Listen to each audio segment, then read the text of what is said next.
जो taxonomy of angiosperm है। इसमें कल हमने टेक्सोनॉमी का जनरल इंट्रोडक्शन के बारे में बताया था।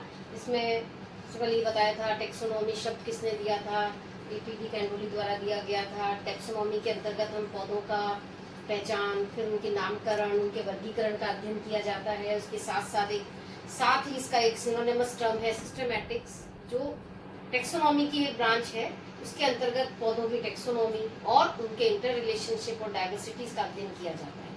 ये पहले एक लेक्चर बताया था, उसको आगे जब टेक्सोनॉमी में आगे जाते हैं तो थोड़ा सा, क्योंकि टेक्सोनॉमी एक क्लासिफिकेशन साइंस है तो हमें थोड़ा सा उसकी हिस्ट्री के बारे में भी पता होना चाहिए। हिस्ट्री ऑफ क्लासिफिकेशन क्या है, तो डार्विन के पहले और डार्विन के बाद किस तरह का वर्गीकरण दिया गया था उसके बारे में थोड़ा सा मैं यहाँ पे बताना चाहूंगी। प्री डार्विनियन क्लासिफिकेशन में 3 पीरियड दिए गए थे। फर्स्ट पीरियड के अंतर्गत पौधों का वर्गीकरण हैबिट के आधार पर किया गया था। इसमें सबसे पहला नाम आता है थियोफेरेस्टस का।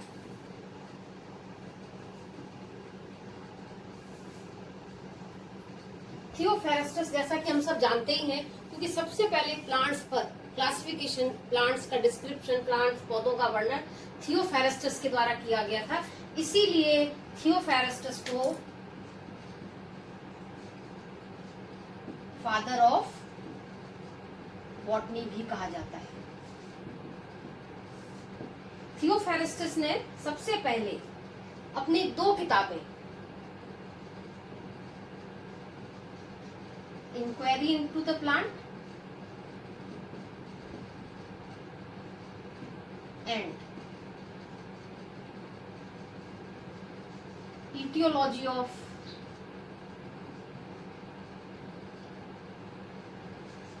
फ्लावरिंग प्लांट्स, इन 2 बुक्स के अंदर पौधों का वर्णन किया था।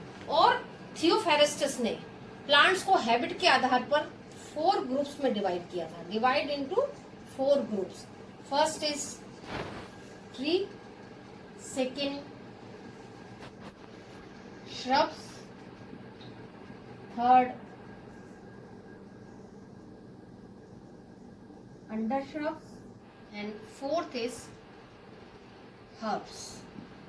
इसके पश्चात थियोफेरेस्टस की एक बहुत ही इंपॉर्टेंट किताब पब्लिश हुई, हिस्टोरिया प्लांटेरा।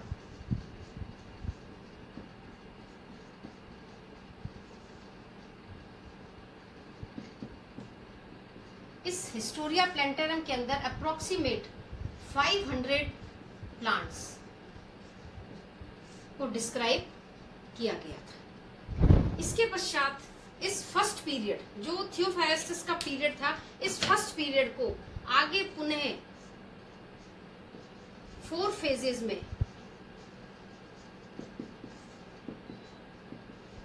डिवाइड किया गया। फर्स्ट फेज था इसका मिडिल एज और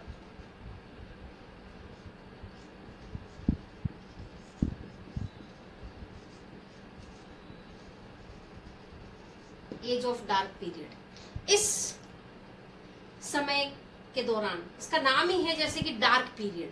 डार्क पीरियड इसको इसलिए कहा गया क्योंकि इस समय पौधों के बारे में ज्यादा जानकारी नहीं दी गई थी, पौधों का ज्यादा काम नहीं हुआ, इसलिए डार्क पीरियड कहा गया। और ये मिडिल पीरियड था, थियोफेरेस्टस के बाद का काल था, जिसको अंधकार युग भी नाम दिया गया था। लेकिन इस पीरियड में एक वैज्ञानिक एल्बर्टस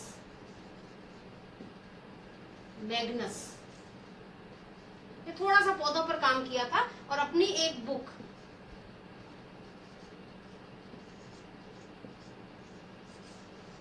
डी वेजिटेबलिस के अंतर्गत पौधों का वर्णन किया था और 2 कैटेगरी में प्लांट्स को डिवाइड कर दिया था, leafy plants and leafless plants. इसके पश्चात जो सेकंड पीरियड आया, सेकंड फेज आया, वो था एज ऑफ हर्बल्स, जिसको हम नॉर्मली कहते हैं औषधि युग।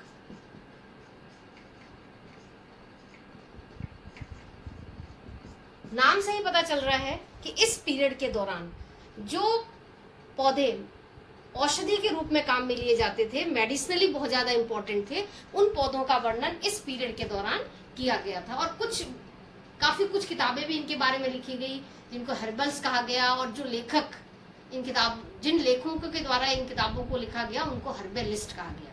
तो ये भी इम्पोर्टेंट एक पीरियड था जिसमें पौधों की औषधीय गुणों का वर्णन किया गया था। तीसरा एक टाइम आया जिसके अंदर डॉक्ट्राइन ऑफ सिग्नेचर नाम दिया गया।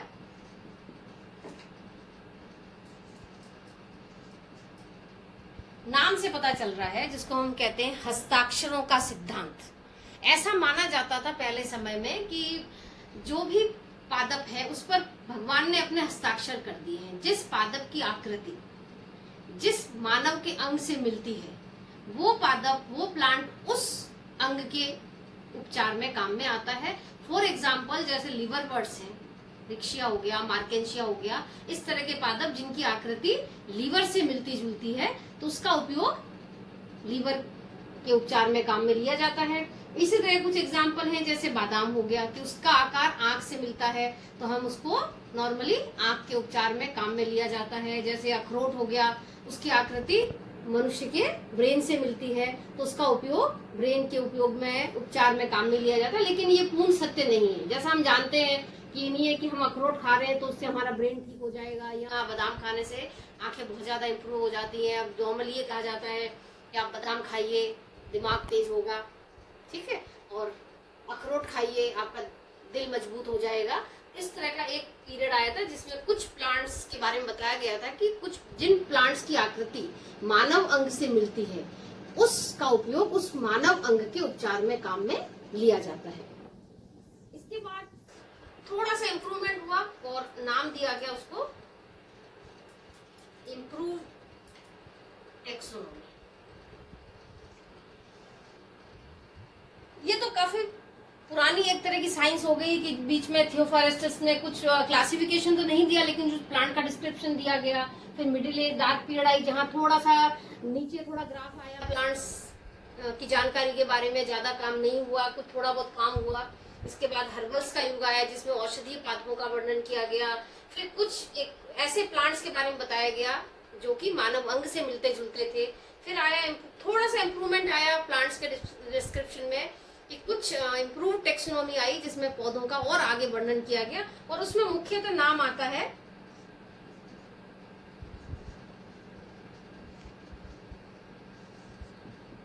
Andrew सीजलपिनियो, John बोहिन, Gaspard बोहिन,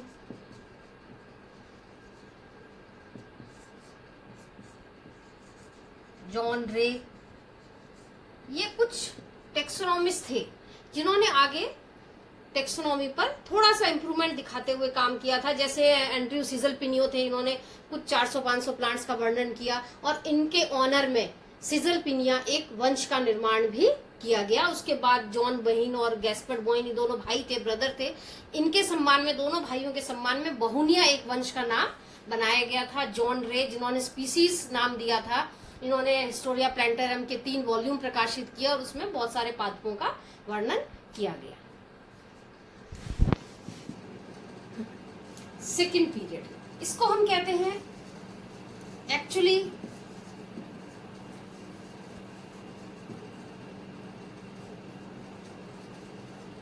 classification period, जिसके अंतर्गत पौधों का वर्णन किया गया। जो फर्स्ट पीरियड था उसमें क्या था, पादपों का वर्णन किया गया था, क्लासिफिकेशन के बारे में ज्यादा जानकारी नहीं दी गई थी। लेकिन जो सेकेंड पीरियड आया वो था क्लासिफिकेशन पीरियड और इसमें सबसे इंपॉर्टेंट जो नाम आता है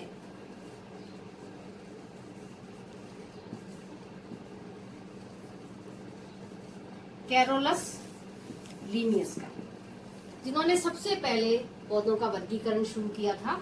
और कैरोलस लीनियस ने, क्योंकि आगे भी टॉपिक आएंगे, बाइनोमियल नोमेनक्लेचर दिया था, द्विनाम पद्धति दी थी, पादपों के नामकरण की पद्धति इनके द्वारा दी गई थी। टेक्सोनॉमी में इनके कार्य का काफी ज्यादा योगदान है, इसीलिए इनको फादर ऑफ टेक्सोनॉमी भी कहते हैं। कैरोलस इस पीरियड, सेकेंड पीरियड के अंदर जो वर्गीकरण दिया गया था वो जो प्लांट ऑर्गन्स थे, प्लांट पार्ट्स थे, उनके आधार पर दिया गया था। ठीक है, तो इसमें स्पेशली ये मैंने पहले भी अपने बताया था, प्लांट्स पार्ट के आधार पर वर्गीकरण दिया गया था और प्लांट्स पार्ट में specially number of stamens and number of carpels पर आधारित था पूरा वर्गीकरण। और इस वर्गीकरण को, क्योंकि ये पर्टिकुलर एक या दो पार्ट पर आधारित था, एक या दो कैरेक्टर्स पर बेस था, इसीलिए इस क्लासिफिकेशन को नाम दिया गया आर्टिफिशियल सिस्टम ऑफ क्लासिफिकेशन।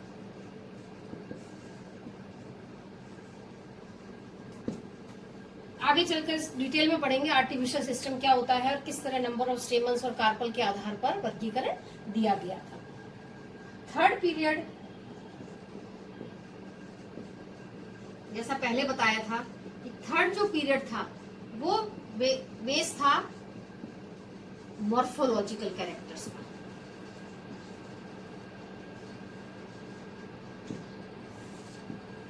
आकारिकी लक्षणों पर आधारित था और आकारिकी लक्षणों के साथ साथ वो आपस में किस प्रकार की अफिनिटी शो करते हैं इसके बारे में वर्णन किया गया था। मॉर्फोलॉजिकल कैरेक्टर्स के अंतर्गत जो मुख्य टेक्सोनॉमिस थे उसमें नाम आता है सबसे important Bentham and Hooker classification. क्योंकि बैंथम एंड हुकर ने जो क्लासिफिकेशन दिया गया था वो पौधों के बहुत सारे मॉर्फोलॉजिकल कैरेक्टर्स पर बेस्ड था, आकारिकी लक्षणों पर आधारित था, इसीलिए ये जो सिस्टम था नेचुरल सिस्टम ऑफ क्लासिफिकेशन कहा गया। इसके अलावा इसमें डी कैंडोली का नाम भी आता है जिन्होंने नेचुरल सिस्टम दिया था क्लासिफिकेशन का। और जो सेकंड पार्ट है इसका, प्री डार्विनियन क्लासिफिकेशन के अंतर्गत 3 पीरियड दिए गए थे, 3 काल दिए गए थे। फर्स्ट पीरियड जैसा पहले बताया थियोफेरेस्टस का पीरियड था, फादर ऑफ बॉटनी कहते हैं, जिन्होंने हैबिट के आधार पर पादपों का वर्णन किया था। इसमें सेकंड जो पीरियड था जो कि प्लांट पार्ट्स के नंबर पर आधारित था, प्लांट पार्ट्स के कैरेक्टर पर बेस्ड था, जिसमें कैरोलस लिनियस का नाम आता है, उनको फादर ऑफ टेक्सोनॉमी कहते हैं। और जो तीसरा पीरियड था उसमें मॉर्फोलॉजिकल कैरेक्टर पर बेस्ड था पूरा वर्गीकरण, जिसमें जो इम्पोर्टेंट नाम आता है टेक्सोनॉमिस्ट बैंथम एंड हुकर का वर्गीकरण आता है, जिसको नेचुरल सिस्टम ऑफ क्लासिफिकेशन कहते हैं। और जो फोर्थ पीरियड था पोस्ट डार्विनियन, इसके अंतर्गत था, फोर्थ पीरियड नाम दिया गया इसको, और ये फोर्थ पीरियड बेस था पौधों की फाइलोजेनी पर बेस्ड वर्गीकरण। फाइलोजेनी का मतलब होता है, इसको हम नॉर्मली कहते हैं जाति वृद्धि। पौधों का उत्पत्ति कब हुई, कैसे हुई, किससे हुई, उसके आधार पर पादपों का वर्गीकरण दिया गया था, जिसको हम कहते हैं फाइलोजेनी। ओरिजिन पर बेस्ड था, इवोल्यूशन पर आधारित। पौधों का इवोल्यूशन किस प्रकार से हुआ, ओरिजिन कैसे हुआ, उस पर जो बेस वर्गीकरण का, ये highly advanced type of classification है, जिसको हम फाइलोजेनेटिकल क्लासिफिकेशन भी कहते हैं। और इसके अंतर्गत जो इम्पोर्टेंट टेक्सोनॉमिस जिनका वर्गीकरण आता है, एंगलर एंड रेंटल, हचिनसंस क्लासिफिकेशन। इसके अलावा और भी कई क्लासिफिकेशन है, थॉर्ने का क्लासिफिकेशन है, लेकिन जो मेन आप जो कोर्स में है क्लासिफिकेशन फाइलोजेनी पर बेस्ड है, वो है एंगलर एंड प्रेंटर का क्लासिफिकेशन एंड हचिनसन का क्लासिफिकेशन। इसको आगे चलकर डिटेल में एक एक क्लासिफिकेशन को हम डिटेल में पढ़ेंगे।